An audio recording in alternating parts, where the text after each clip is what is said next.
Kin Live, magazine proche de Kinois. Kin Live, la vie à Kin. Oye malamu bandeko balandi na manaka Kin Live bansango na mukuse yango yo 129 batu bawoyi kati na bango 24 na masasi pe basi mususu bazalaki violé ezali bilan provisoire ya tentative ya évasion na boloko ya makala mokonzi ya mbula matadi Judith Suminwa oazalaki na etinda ya mosala na Congo Central asili kokata mobembo pona kozonga kolandela sur place na Kinshasa a crise yango bokanga mito enlèvement ya opposant 7 kikuni mingongo ya bayi politique ezali kokoba komata se komata pona kotelemela tentative ya intimidation ya pouvoir Moïse Katumbi ya ensemble pe matata pono ya LGD na acteur politique mosusu basengi libération ya 7 kikuni manifestation ya ba conseillers communaux liboso ya primature premier ministre Judith Suminwa Kotisi Kimia na kopesaka ba garantie na baponami ya peuple congolais kolandisama na ba revendication to babosenga na bango ndakisa ya lifuti sima ko contrôle ville ya Kinshasa et colère des Afrique pe mokili to ya kaliboso na bino pona otalisama sotokutana kinango ignorance à la terre moko na moko ay baboko be masolo de telobi Kin Live magazine proche de Kinois. Kin Live, magazine proche de Kinois. Kin Live, la vie à Kin.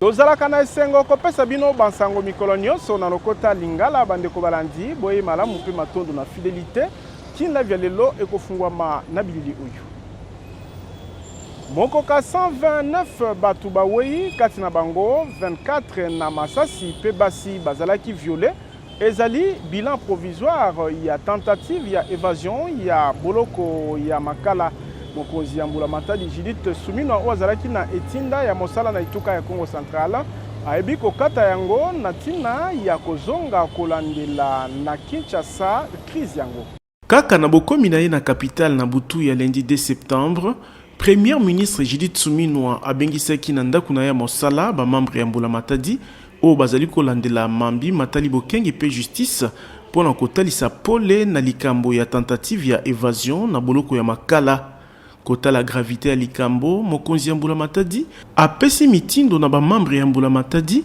pona kozwa bilembo nyonso pe kopesa bilan provisoire ya makama kolandisama na etinda wana vice premier ministre ya intérieur pe sécurité akambaki liangani ya ba service o bazali kolandela likambo yango wapi bilan epesami ezali ya 129 batu bakufi 24 na masasi 59 bazuki bapota pe basi mususu bazalaki violé. Le bilan provisoire sur le plan humain s'élève à 129 morts dont 24 par balle après sommation, les autres par bousculade, étouffement et quelques femmes violées. La commission a également identifié 59 blessés actuellement pris en charge par le gouvernement pour des soins appropriés.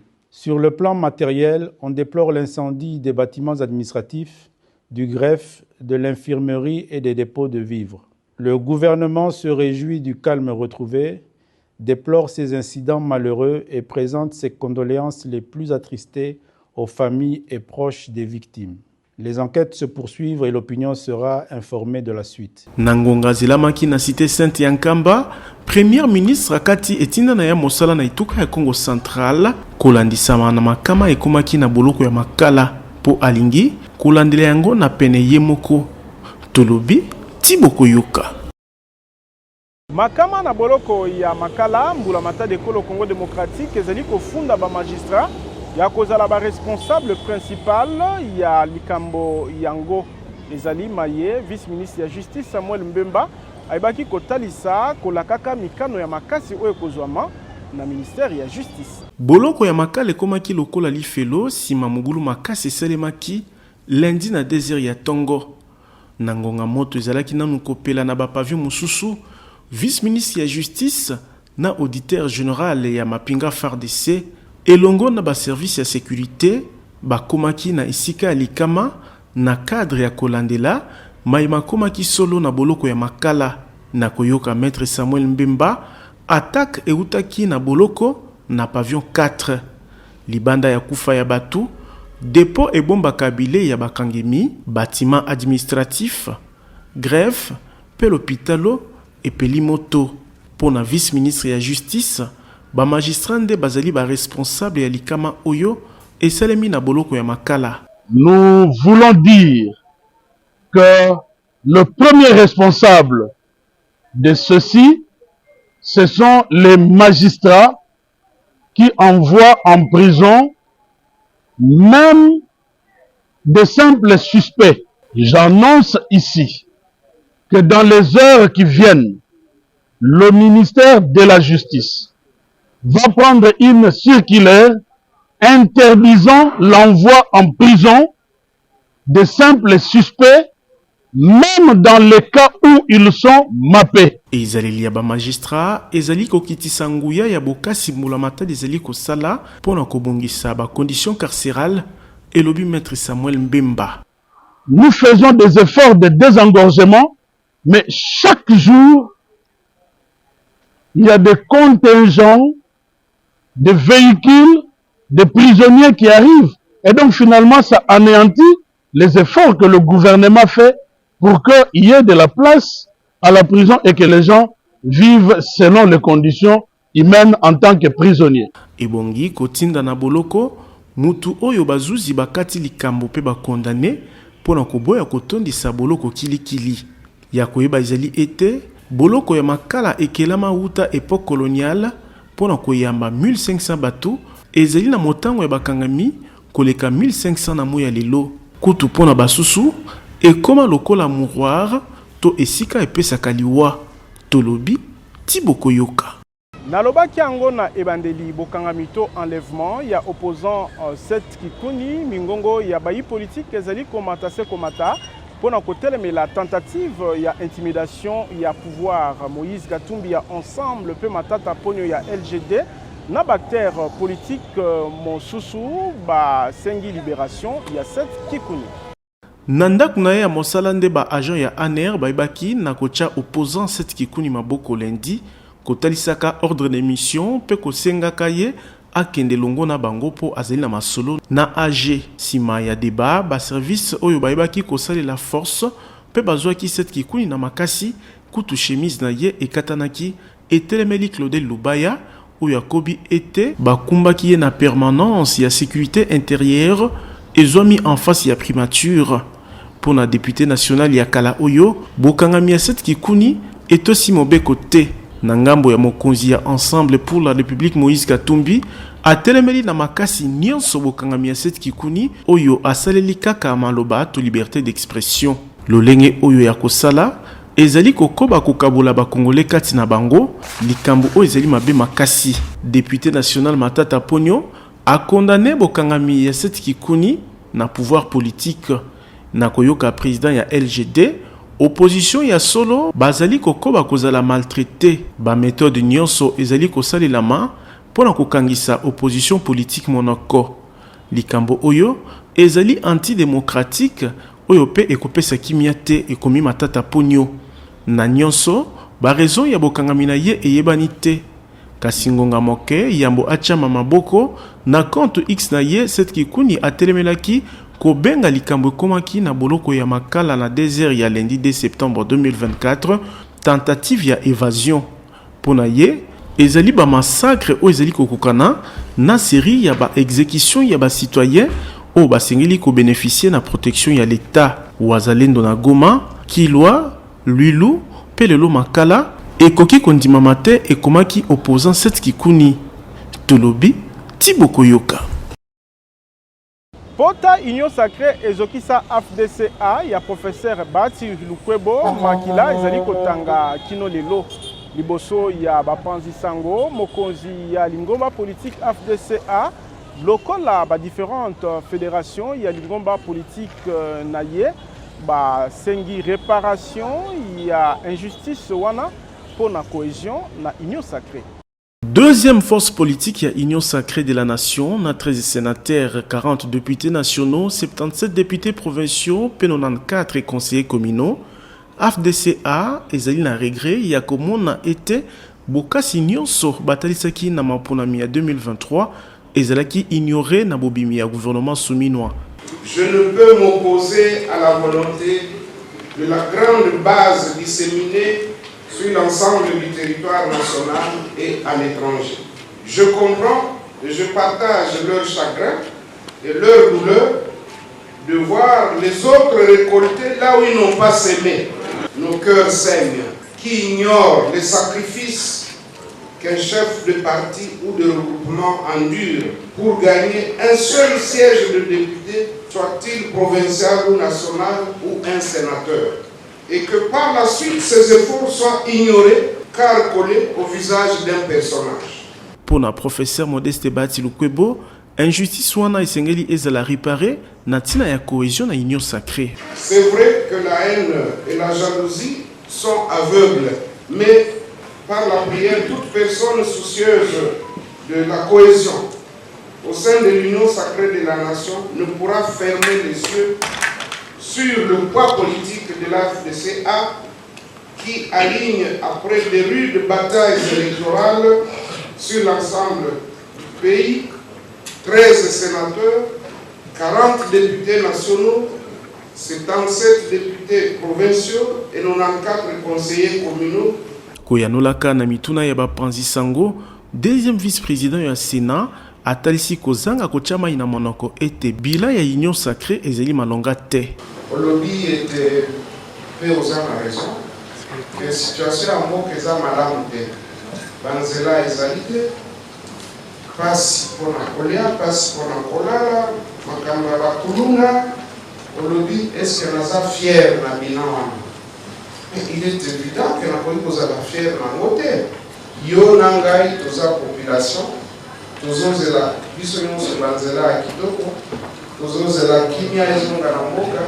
Pour na likambo itali bozongi ya kimia na Est Ekolo Congo démocratique, président national ya FDCA atalisi ete lingomba politique na ye ekondimanzela nyonso ekomema peuple congolais na kimia. Tolobi Thibaut Koyoka. Manifestation ya ba conseiller communaux liboso ya primature mokonzi ya Mbula Matadi Judith Suminwa Tuluka asili kokotisa kimia na kopesaka ba garantie na baponami ya peuple congolais kolandisama na ba revendication na bango ndakisa ya lifuti. Mokonzi ya Mbula Matadi Judith Suminwa Tuluka yambaki délégation ya ba conseiller communaux balingelaki marche pona koyokisa mongo na bango na molongo ya babosenga ya baponami oyo prise en charge na bango na Mbula Matadi pe malengela miyama ponami ya bourgmestre po epesa bango makoki ya kokokisa etinda mobeko ya décentralisation epesi na ba conseillers communaux na liangani oyo mokonzi ya Mbula Matadi abengisaki vice premier ministre ya intérieur pe sécurité Jacques Chabani Judith Suminwa apesi ba garantie na ba conseillers communaux. Nous croyons que d'ici le peu de temps qui viennent, nous trouverons solution quant à nos revendications dont le paiement de nos émoluments, frais d'installation, fonctionnement, mais dans un autre format palliatif et aussi beaucoup surtout plus l'harmonisation du cadre de travail entre nous les élus légitimes et les bourgmestres jusqu'à en place nommés en attendant les élections de bourgmestres qui viendra parce que son Excellence nous a rassuré qu'ils vont voir dans quelle mesure ils vont financer la CENI. Nous y attendons de son Excellence, Madame la Première Ministre, un engagement patriotique pour voir à ce que nous sommes les élus légitimes du peuple, nous représentons nos bases et nos communes respectives, qu'elle puisse tout faire pour que nous soyons, d'abord, pris en charge correctement et conformément à la loi qui dit à ce que les conseillers communaux doivent être payés décemment pour assurer leur indépendance et dignité, et aussi peser de tout poids pour que la CENI organise, ait les moyens nécessaires qu'elle demande pour organiser les élections, et aussi qu'une instruction soit donnée dans le sens à faire comprendre aux tierces que les élus conseillers communaux couvrent d'immunité parlementaire de la même manière et forme que les élus nationaux comme provinciaux. 915 conseillers communaux, baponamaki na décembre 2023, bazali ba membre ya conseil communal, pe etinda na bango ezali kolandela ba intérêt ya commune na bokambi ya bourgmestre. Engebene mobeko ya décentralisation, basengeli kozala na lifuti po epesa bango makoki ya kosala mosala na bango na lipanda nyonso. Tolobi Thibaut Koyoka. milulu ya installation ya comité ya bamama Sebeko Jelo Mbinza elekaki kitoko makasi na misu ya batu ya ndenge na ndenge. Secrétaire général puis représentant légal ya Sebeko, révérend pasteur Anderson Mwimbu abengi comité ya bamama na bomoko na tina ya kotombola mosala na Nzambe. Putulu emataki pe makala ekitaki pamba te ezalaki sombele suka bisanga samedi na église Sebeko Jelo Mbinza na Delvaux na libaku ya installation ya comité ya bamama Sebeko ya district ecclésiastique Jelo Mbinza. Milulu monene elengelamaki na misu ya bakambi ya Lingomba babiangami pe bamembre ya mabota oyo batondaki meke na église mpona koencourager comité de nef. Nzambe asalaka bolamu na oyo asali bolamu ezali mama na likambo moteyi révérende Animole ateyaki wapi ayebaki na koencourager bamama ya kotelema na losambo pe na mosala. Sombele suka bisanga ezalaki installation ya comité oyo ekambami na présidente Magui Chebele, vice-présidente Justine Mampuya, pe misusu na président général pe pasteur ya district. Elandisamaki na bakado ya ndenge na ndenge epesamaki na bamembre ya comité nyonso libwa lolenge ya koencourager bango na mokumba bazwi ya kokamba bamama ya district ya Jelo Mbinza pe elikaki na ambiance kitoko. Pour la présidente ya comité ya bamama Sebeko Jelo Mbinza ezali elonga. Pona ngana le bitolongi. Po tozala biso kati na Yesu. Bitumbe zalaki na ngome na zaki na somote. Pona loba kete Nzambe na lola Yesu Masia. Musala oyo tika yango biso tozola na lotambe na yo. Et quel que soit mikakatano nazana elika ete okolongi sabiso. Yango ndo moni lelo to bimi vraiment na esengo. Vice-présidente maman Justine Mampuya na ngambo na ye atalisi ete mukumba ezali monene kasi na ngolu na Nzambe bakolonga. Oza fête na biso. Ya fête na biso wa mama to bandi musala Nzamba futi biso to zwi lifuti na se to kozwa pe lifuti na lola. Nayebi naza mukumba munene mukumba na molimo musante kosunganga na kosala ngo na kimia nyonso to kokokango po tozaba ponami. Invité na milulu oyo honorable député provincial Patrick Mbumboudi asengi na Nzambe apesa comité ya bamama Sebeko Jelo Mbinza makasi ya kolonga mukumba epesameli bango. Toyaki kotia maboko pe kopesa Nzambe matondo mingi na responsabilité ba pesi grande sœur. Toyebi ke mukumba na ezali ya facilité, eza mukumba ya pasi kolanda ba mama kozongisa mama na nzela kasi na makasi pe na bolingo ya Nzambe toyebi ke na losambo Nzambe akotia loboko pe akokomisa ye. Louange pe adoration ezalaki au rendez-vous na misa monene pe kitoko o esukaki na esengo ya banso. To yebisi ba mama bazala bomoko pe batambola elongo pour que lokumu na nkolo Yesu Kristo emona na kati na communauté na biso. Tolobi Tiboko Yoka.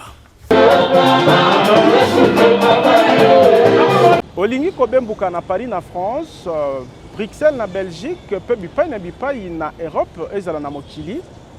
Tour du monde de service ezali kopesa ba visa na moto nyonso alingi ko voyager. Festival ya ba visa ezali kokoba na agence de voyage Tour du monde service. Sima ya ko faciliter ba papa ba mama bilenge basi pe mibali ebele ba visa ya mboka Canada pe États-Unis d'Amérique. Mokonzi ya visa na Kinshasa pe na RDC TMS abuki barrière ya espace Schengen na Europe. Lokola na TMS eratakate mama Monica Botembe oyo alembi koluka nzela mikili ya poto azwaki visa Schengen na pete na mikolo ya kotanga. Tala mama akomi ngebungebo.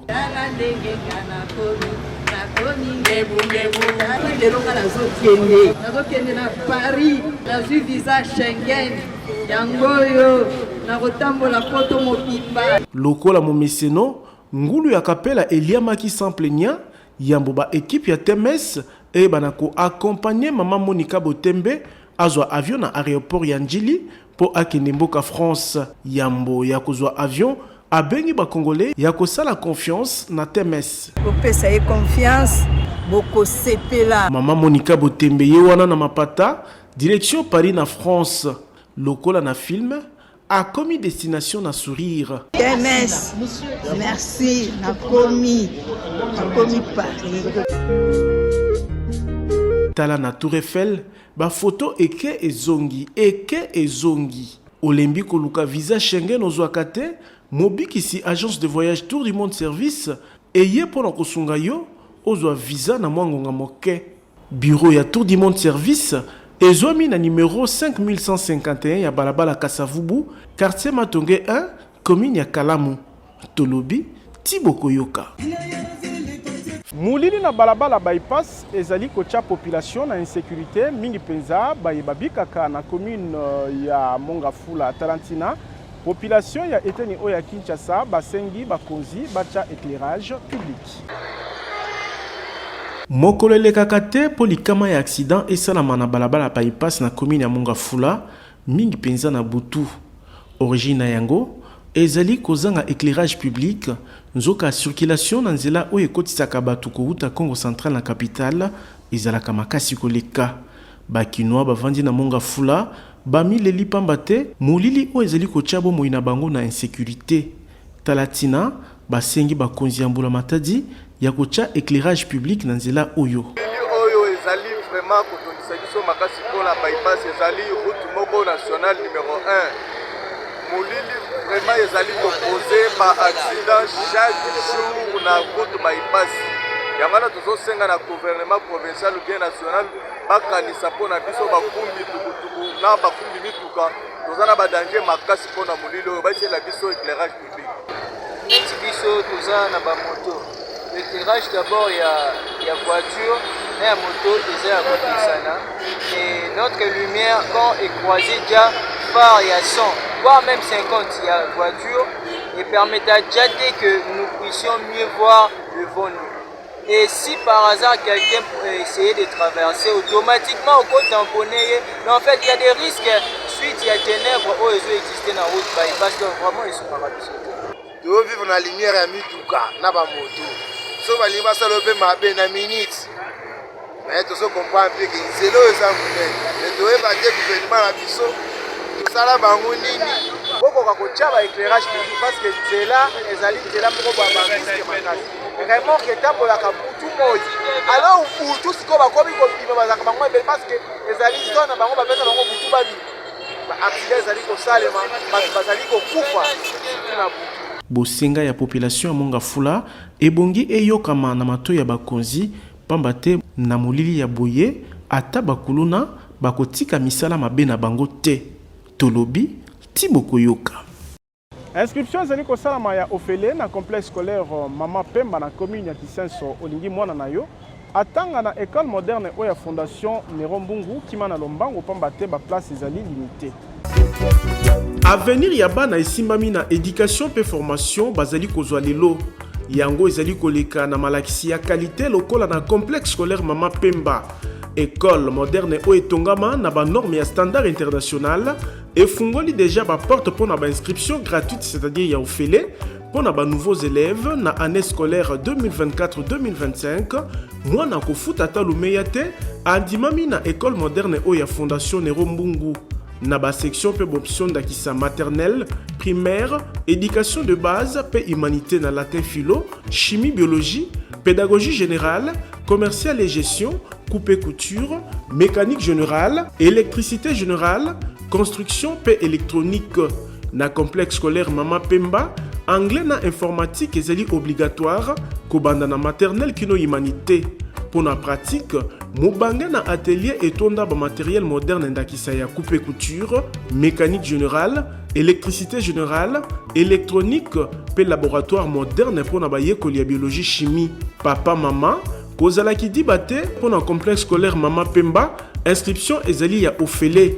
Awa, encadrement et simami na balakisi o batonda boyebi na expérience pour la formation ya malonga. Bana batangaka na ba condition ya malamu na basali ya minene oyo limiere ekoka. Complexe scolaire Mama Pemba ezali na avenue Batande numéro 4 quartier Bikanga commune ya Kisenso. Okoki kobenga na numéro 089 38 45 291 topé na 090 32 94 821 na complexe scolaire Mama Pemba. Dieu est notre force. Tolobi Tiboko Yoka. Éliminatoire Cannes Maroc 2025 ezali mardi oyonde ba Léopard École Congo démocratique bafungoli séance d'entraînement ya Yambo na tina ya kolengela mumekano ya vendredi liboso ya Guinée. Gardien Lionel Mpassi ya bengi ba Congolais ya kozala ebele mokolo wana na stade de Martyrs. Mutango ebele ya ba Léopard kati na 25 sélectionneur Sébastien de Sabre Ponaki pour la mumekano ya première journée ya ba éliminatoire CAN Maroc 2025 ba commis déjà na Kinshasa, capitale école au Congo démocratique. Plus de 20 joueurs, Katina Bango Meshakelia, Gaël Kakuta, Enoch Inonga, Yohan Wissa, Samuel Essende, Arthur Maswaku, Charles Piquel, Lionel Mpasipe Misusu, bako participer na entraînement ya Yambo, na poko ya lelo, na tina ya kolengela, match ya vendredi 6 septembre 2024, liboso ya Guinée. Gardien Lionel Mpassi oya wuti na blessure, abengi ba Congolais ya kozala ebele na stade des Martyrs pour soutenir l'équipe nationale. Je dirais pas que j'ai vécu le rassemblement de juin, mais j'ai vu que ça se passait super bien et là j'ai hâte de retrouver tout le monde et qu'on puisse bien se préparer pour le match de vendredi. On sait que c'est un match important, c'est le premier match de la campagne de qualification pour la prochaine Coupe d'Afrique des Nations et on a à cœur de bien commencer cette campagne de qualification. Je pense qu'on va bien bosser cette semaine. On va bien écouter les consignes du coach et on va se tenir prêt pour pouvoir jouer ce match contre la Guinée qu'on a rencontré à la CAN. On sait que ça ne va pas être simple, mais on sait aussi qu'on est à la maison et on a à cœur de rendre fiers tous les Congolais. On vous attend vendredi et mettez le feu. Mettez le feu vendredi au stade des Martyrs. Namalongo ya ba joueur ba sengeli ko bakisama mardi oyo, Chancel Mbemba, Samuel Mutusami, Théo Bongonda pe Misusu. Tolobi Thibaut Koyoka. Kin Live, magazine proche de Kinois. Kin Live, la vie à Kin. Kin Live Suki Awa, tozalaki na sengo ko présenter bino ango na kombo ya équipe technique et rédactionnelle. Totondi bino botondi sima caméra ezalaki Gindo Mbele Peni Chimbungu. Botikala na kimia Kin Live ezali kokoba. Kin Live, magazine proche de Kinois. Kin Live, la vie à Kin.